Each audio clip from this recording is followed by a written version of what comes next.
સુરેન્દ્રનગરમાં શિક્ષકની ઘોર બેદરકારી સામે આવી। શાળામાં બાળકો હતા ત્યારે જ બહારથી તાળું મારી શિક્ષક રવાના થઈ ગયા। દસાડાના ફતેપુર ગામની ઘટના છે, જ્યાં શાળાના શિક્ષકની આ કરતૂત સામે આવી। નાના નાના બાળકોને શાળામાં બંધ કરી શિક્ષકો રવાના થઈ ગયા। શાળામાંથી બૂમો સંભળાતા ગ્રામજનોએ તેમને બહાર કાઢ્યા હતા। ગ્રામજનોને સ્કૂલનું તાળું તોડી બહાર કાઢવાની ફરજ પડી। સુરેન્દ્રનગર જિલ્લાના દસાડા તાલુકાના ફતેપુર ગામની આ ઘટના છે, જ્યાં શાળાના શિક્ષક ગોવિંદભાઈ ડોડિયા નાના નાના બાળકોને શાળામાં બંધ કરી જતા રહ્યા અને પછી ભૂલી ગયા। બપોરે 1 વાગે કોઈનું ધ્યાન ગયું કે શાળામાં બાળકોની બૂમો આવી રહી છે, ત્યારે લોકો અહીંયા પહોંચ્યા અને પછી તાળું તોડી બાળકોને બહાર કાઢ્યા હતા।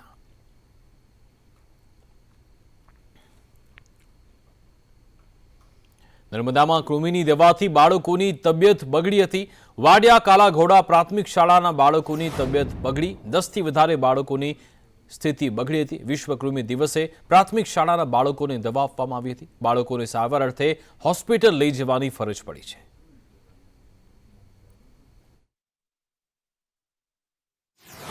કાલાઘોડા શાળાની અંદર જ્યારે મારી પાસે માહિતી આપી કે 10 છોકરાઓને કૃમિની દવા લીધા પછી કંઈક તબિયત બગડી છે, તો તરત જ તાલુકા પ્રાથમિક શિક્ષણાધિકારીને શાળાએ મોકલવામાં આવ્યા હતા અને પ્રાથમિક તપાસ કરતા 10 બાળકોને સામાન્ય માથામાં દુખાવો થયો હોવાનું જાણવા મળ્યું હતું। તે તરત જ શિક્ષકો દ્વારા એમને પીએચસી સેન્ટર પર લઈ જવામાં આવ્યા હતા અને ત્યાંથી વિધિન 15 મિનિટની અંદર એ લોકોને સામાન્ય દવા આપી અને એ લોકોને ત્યાંથી જવા દેવામાં આવ્યા હતા અને હાલમાં પણ તમામ બાળકોની તબિયત ખૂબ જ સારી છે અને એવો કોઈ મોટા મેજર ઇસ્યુ થયેલ નથી।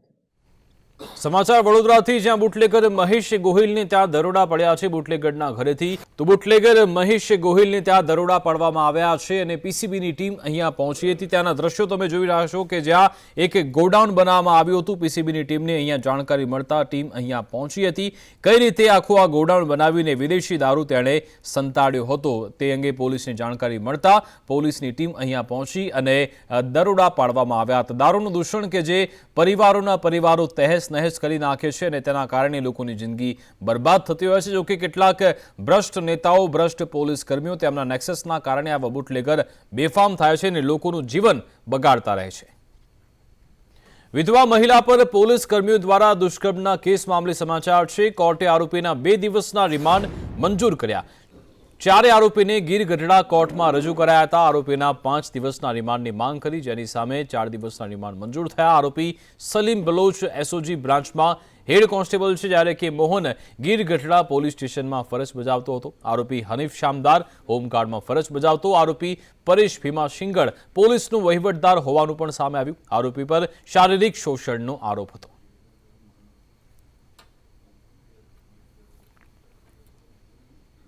વડોદરામાં 55 વર્ષીય પરિણીતા સાથે સામૂહિક દુષ્કર્મ આચરવામાં આવ્યું। 3 વિધર્મીઓએ મહિલા ઉપર દુષ્કર્મ આચર્યું હતું। મહિલાને ઘરકામ અપાવવાના બહાને લઈ ગયા હતા।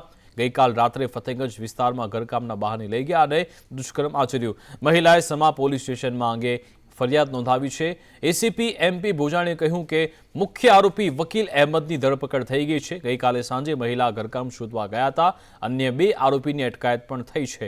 રિક્ષા ચાલકે કામ અપાવવાનું કહી મોબાઈલ નંબર માંગ્યો હતો અને ત્યારબાદ તેમને અવાવરૂ જગ્યાએ લઈ ગઈ દુષ્કર્મ આચર્યું હતું।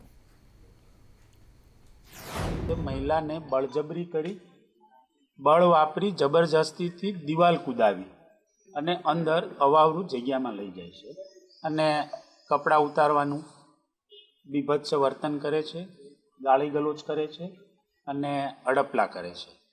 મહિલા બિચારી બૂમાબૂમ કરે છે, પણ ત્યાં નિસહાય હતી, કોઈના કશી મદદ નહીં મળી। દરમિયાન આ 3 આરોપીએ આ મહિલાઓને બેરહમીથી દુષ્કર્મ કરે છે, બૂમાબૂમ કરે છે, પણ કોઈ માણસ મળતું નથી।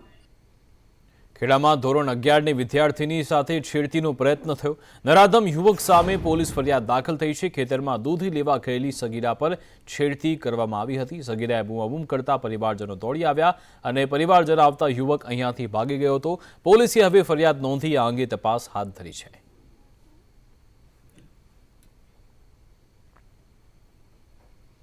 ભાવનગરમાં ચારણ ગઢવી સમાજ વિશે અભદ્ર ટિપ્પણી મામલે ચારણ સમાજમાં રોષ બાદ હવે ગીગા ભમ્મડના પુત્રએ માફી માંગી લીધી છે। ગીગા ભમ્મડે ચારણ સમાજ વિશે ટિપ્પણી કરી હતી।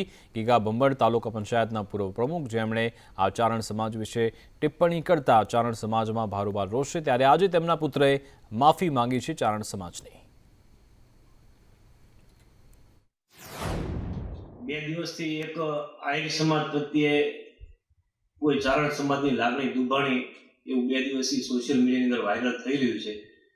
તો હું બધાય ચારણ સમાજને, ગઢવી સમાજને બધાને એક વિનંતી કરવા માંગુ છું. કોઈ ઉંમર લાયક દાદાએ કોઈ વસ્તુ બોલે, જીભ લપસી ગઈ હોય તો એનો હેતુ કોઈ એવો કોઈ સમાજને ઠેસ પહોંચાડવાનો નહોતો. એનો ખાસ હેતુ એવો હતો કે એક મહાશક્તિ, ચારણ સમાજ છે મહાશક્તિ છે, એના કોઈને સારા કરવાની આવું એક બોલેલા છે. કોઈ વ્યક્તિને કે મારા કોઈ ચારણ સમાજને કોઈ આવું દુઃખ લાગ્યું હોય તો હું એના વતી માફી માંગુ છું. જય હિન્દ, જય સોનબાઈમાં. અમદાવાદમાં ગીગા ભમ્બર સામે વધુ એક ફરિયાદ દાખલ થઈ. સાયબર ક્રાઇમમાં ગીગા ભમ્બર વિરુદ્ધ ફરિયાદ થઈ છે. ચારણ સમાજ વિશે અભદ્ર ટિપ્પણી કરવા મામલે ફરિયાદ થઈ. યુટ્યુબ પર એક વિડીયો વાયરલ થયો હતો. સાયબર ક્રાઇમ આ અંગે હવે તપાસ શરૂ કરી નાખી છે. એવી આશા રાખીએ છીએ કે આને જે નિયમના અનુસાર જે સજા થાય એ સજા થાય. અને ખાસ અમને કહેવામાં આવ્યું છે મઢડા સોનલધામ તરફથી કે જે પણ કરો તે નીતિ નિયમમાં અને કાયદેસરની કાર્યવાહી કરજો. સમસ્ત ચારણ સમાજ વિશે અભદ્ર ટિપ્પણી કરવામાં આવેલી, જેના કારણે ક્ષત્રિય સમાજ તેમજ ગઢવી ચારણ સમાજ તેમજ અમે સોનલ સ્વરૂપ તરીકે અમે લાગણી દુભાણેલી છે. જેના કારણે આજે અમે બરવાળા શહેર તેમજ બરવાળા તાલુકાના ક્ષત્રિય સમાજ તેમજ ગઢવી સમાજના લોકો મામલતદાર કચેરી બરવાળા ખાતે આવેદનપત્ર આપવામાં આવેલ છે. તેમજ આ જે અભદ્ર ટિપ્પણી કરનાર વ્યક્તિ છે તેઓની સામે કાયદેસરની નિયમોનુસારની કાર્યવાહી કરવામાં આવે એ અમારી માંગ છે. ગીગા ભમ્બરની ટિપ્પણી બાદ ચારણ ગઢવી સમાજમાં રોષ છે. ત્યારે તળાજા મામલતદાર કચેરીમાં સમાજના આગેવાનોએ વિરોધ કર્યો. દરેક તાલુકા અને જિલ્લા મથકે ફરિયાદ નોંધવાની પણ તેમણે માંગ કરી. પહેલા ગીગા ભમ્બર માફી માંગે તેવું સમાજના આગેવાનોએ કહ્યું. માફી આપવી કે નહીં તે પછી સમાજ નક્કી કરશે. ઘટના બહુ દુઃખદ છે. જે માતાજીના નામ ઉપર બોલ્યા હોય, ભાઈનું દીકરીનું નામે બોલ્યા હોય, એ કોઈ સમાજ સહન કરતો નથી અને અમે પણ નથી કરવાના. અમે એની સામે બધી પણ કાયદાકીય કાર્યવાહી કરવા માટે સંપૂર્ણ તૈયાર રહી. આ આખા સમાજની વાત છે એટલે પરિવારજનોને માફી નથી માગવાની હોતી. જેણે જે કૃત્ય કર્યું હોય એણે માફી માગવાની હોય અને પછી અમારો સમાજ નક્કી કરશે આગળ શું કરવું. કોંગ્રેસના બેંક એકાઉન્ટ ફ્રીઝ કરવાને લઈ આજે કોંગ્રેસે વિરોધ કર્યો હતો. કોંગ્રેસ પ્રદેશ પ્રમુખ શક્તિસિંહ ગોહિલ વિરોધ કરવા પહોંચ્યા હતા. જો કે અહીંયા વિરોધની મંજૂરી ન હોવાથી તેમની અટકાયત થઈ હતી. ઇન્કમટેક્સ 4 રસ્તા પર કોંગ્રેસ નેતાઓએ વિરોધ કર્યો, જેમાં ઇમરાન ખેડાવાલા, હિંમતસિંહ પટેલ સહિતના કોંગ્રેસના નેતાઓ જોડાયા હતા. વિરોધમાં પોલીસે કોંગ્રેસના કાર્યકરોની અટકાયત કરી હતી. અને સુપ્રીમ કોર્ટે કહ્યું કે સત્તા પક્ષ આ રીતે લાભ આપીને લૂંટ ચલાવે ન ચાલે અને એના કારણે બોન્ડ યોજના બંધ થઈ. ત્યારે બીજી તરફ જેમણે જનતાના આશીર્વાદ અને લોકોના સમર્થનથી કોંગ્રેસ પાર્ટી એક વિરોધ પક્ષની અત્યારે ભૂમિકા ભજાવે છે, એ પણ ભૂમિકા ન ભજાવી શકાય એટલા માટે કોંગ્રેસ પક્ષના એકાઉન્ટ ઉપર તાળાબંધી કરી. આ તાળાબંધી એ લોકશાહી ઉપરની તાળાબંધી છે કે જે રીતે કોંગ્રેસ પાર્ટી મોટા બિલ્ડરો કે મોટા બિઝનેસમેનોના ફંડ સફાઈ છે કે લોકો આપતા હોય છે, પણ ના કોંગ્રેસ સાથે જોડાયેલો કાર્યકર ભારતીય જનતા પાર્ટી કે અન્ય વિપક્ષો એમ સમજતી હોય કે કોંગ્રેસ પાસે ફંડ નથી, તો કોંગ્રેસનો કાર્યકર એટલો મજબૂત છે કે પોતાના ખિસ્સામાંથી પણ 67 રૂપિયા આપીને કોંગ્રેસ પાર્ટી માટે ફંડ આપવાની તૈયારી છે. અને આપણે જોયું હશે કે કરોડો રૂપિયા ફંડ એક સામાન્ય કાર્યકરે આપ્યું છે. માટે ફંડથી ગભરાઈને ભારતીય જનતા પાર્ટીએ આ પગલું ભરેલું છે.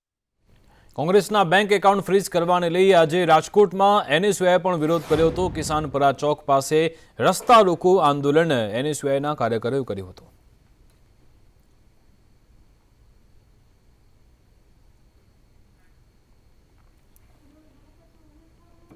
ભરૂચ લોકસભાની ચૂંટણીમાં ત્રિકોણીય જંગ જામવાનો છે. સ્વર્ગીય અહેમદ પટેલના પુત્ર ફૈઝલ પટેલે દાવો કર્યો કે ભરૂચ લોકસભામાં હું કોંગ્રેસમાંથી ચૂંટણી લડીશ. ઇન્ડિયા ગઠબંધન તૂટી જશે તેવું ફૈઝલ પટેલે કહ્યું. આમ આદમી પાર્ટીનો જનાધાર માત્ર ડેડિયાપાડા પૂરતો છે તેવું પણ ફૈઝલ પટેલે કહ્યું. पापा ने जो लोगों के लिए लाखों लोगों के लिए जो मदद की, लोग दुआएं देते हैं, जहाँ पर भी जाता हूँ वेलकम करते हैं. तो तैयारियां बहुत जोर शोर से हो रही हैं और मैं मानता हूं कि जीत हमारी होगी. अगर इंडिया गठबंधन हो तो कांग्रेस का चांस कांग्रेस जीतने के लिए अलायंस पार्टनर असली पार्टी है, आम आदमी पार्टी नहीं है, क्योंकि उनकी पकड़ बस लास्ट 2022 में जो थी देव्यापाड़ा सातपाड़ा इलाके में ही थी, उसके आगे उनका कुछ जड़ है ही नहीं। લોકસભાની ચૂંટણી પહેલા કોંગ્રેસે કવાયત હાથ ધરી છે। કોંગ્રેસ સાથે જોડાયેલા પાટીદાર આગેવાનોની આજે બેઠક મળી। પાટીદાર સમાજના પ્રતિનિધિત્વને મજબૂત કરવા બેઠક યોજાઈ। પાટીદાર સમાજને લગતા અગત્યના મુદ્દાઓ પર ચર્ચા પણ થઈ। કયા મુદ્દા લઈને પ્રજા સમક્ષ જવું તે અંગે પણ ચર્ચા થઈ। આ બેઠકમાં સિદ્ધાર્થ પટેલ, લલિત વસોયા, લલિત કગતરા હાજર રહ્યા। મણર પટેલ, મેહુલ પટેલ, અતુલ પટેલ સહિતના કોંગ્રેસના પાટીદાર આગેવાનો પણ અહીંયા જોડાયા। અહીંયા પાટીદાર આગેવાનના સૂચનને દિલ્હી સુધી પહોંચાડશે તેવું પણ કહેવાયું। પાર્ટી છોડીને જતા નેતાઓને રોકી રાખવા માટે પણ સૂચન આપવામાં આવ્યા। ખોરડધામના ચેરમેન નરેશ પટેલે ફરી એકવાર ચૂંટણી અંગે નિવેદન આપતા કહ્યું કે હું ક્યારેય ચૂંટણી નહીં લડું, સેવા કાર્યમાં આજીવન જોડાયેલો રહીશ, સારા ઉમેદવારને ચોક્કસ મદદ કરીશું તેવું નરેશ પટેલ ફરી એકવાર કહેવા જોવા મળ્યા। નરેશભાઈ તો ચૂંટણી નહીં લડે, હવે સેવાના કાર્યોમાં લાગી ગયા છે। જીવનભર ફક્ત સેવાના જ કાર્યો રાખવાના છે, પણ જ્યાં જ્યાં જરૂર પડશે કોઈને સારા ઉમેદવારોને બેકિંગ કરવું ત્યાં જરૂરથી બેકિંગ કરશું। રાજકોટમાં સતત બીજા દિવસે આંગણવાડી કર્મચારીઓએ ધરણા કર્યા। કર્મચારીઓ માનદ નહીં યોગ્ય પગાર ધોરણની માંગ કરી રહ્યા છે। માંગણી પૂરી કરો નહીં તો ખુરશી ખાલી કરો તેવા નારા અહીંયા આંગણવાડી કાર્યકરોએ લગાવ્યા હતા। આંગણવાડીના પ્રશ્નો જોઈને તો અનેક પ્રશ્નો છે। સરકાર કે પોષણ પૂરું પાડવા કેવી રીતે બાળકનું કોઈ કાંઈ વસ્તુનું આયોજન જ નથી।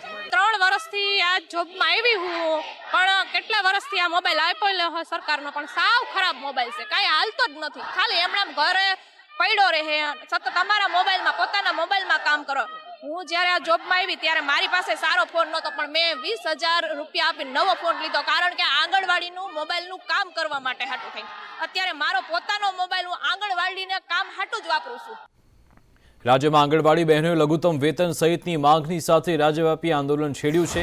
મોટાભાગના જિલ્લામાં દેખાવ અને ઉગ્ર વિરોધ થઈ રહ્યો છે, ત્યારે અમદાવાદના ધોળકા તાલુકા સેવા સદનમાં ધરણા પર બેસવા આવેલી આંગણવાડીની 150થી વધુ બહેનોની પોલીસે અટકાયત કરી હતી।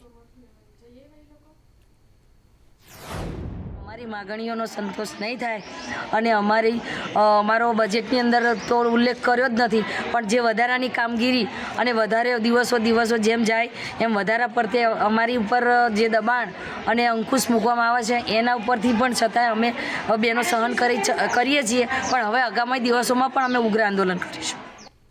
અમદાવાદની લોટસ સ્કૂલમાં ફીમાં પેનલ્ટી વસૂલવા મામલે વાલીઓમાં ભારોભાર રોષ છે। જો કે હવે સ્કૂલ સંચાલકો વાલીને પેનલ્ટી પરત આપવા તૈયાર નથી। શાળાના વિદ્યાર્થીઓના વાલી દ્વારા લેટ ફી ભરાતા 7 જેટલા વાલી પાસેથી વિદ્યાર્થી દીઠ 1,000ની પેનલ્ટી વસૂલી હતી અને આ સમગ્ર મામલે શાળાના ડીઓ દ્વારા પણ કહેવાયું કે તપાસ દરમિયાન શાળાની ભૂલ સામે આવશે તો તેની સામે કડક પગલાં લેવાશે।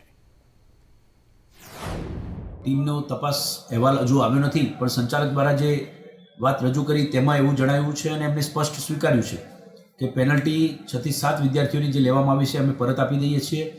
એ સાથે સાથે જે આન્સર બુક બતાવવા બાબતે જે વાત કરી તો તેમની પિરિયોડિક એક્ઝામ હતી। પિરિયોડિક એક્ઝામમાં જે બાળકોની ટીચર્સ અને પેરેન્ટ્સની જે મિટિંગ હતી પીટીએમ, એમાં બતાવવામાં આવેલા છે માર્ક્સ કેવી રીતે ઓછા આવ્યા તે છતાં પણ તેઓ વધુ માટે હજુ કોઈને તકલીફ હોય તો તેના માટે એક તારીખ જાહેર કરી અને આન્સર બુક બતાવશે અને જ્યાં ઓછા માર્ક્સ વિદ્યાર્થીને જણાશે અને અમને પણ એવું લાગશે કે ખરેખર ઓછા માર્ક્સ આપવામાં જાણી જોઈને આપવામાં આવ્યા છે તો અમે એને બીજા શિક્ષકો પાસે તપાસ કરાવીશું। તો મહેસાણામાં વાડીનાથ ધામ મંદિર પ્રાણ પ્રતિષ્ઠા મહોત્સવ ઉજવાઈ રહ્યો છે।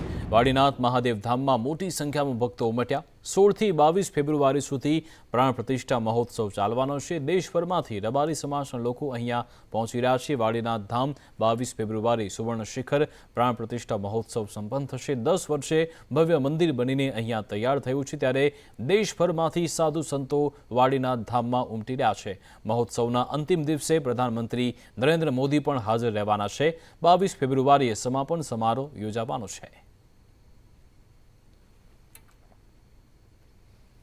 આજે મહાસુદ આઠમના દિવસે ખોડલ માતાની જયંતિ ધામધૂમપૂર્વક ઉજવાઈ।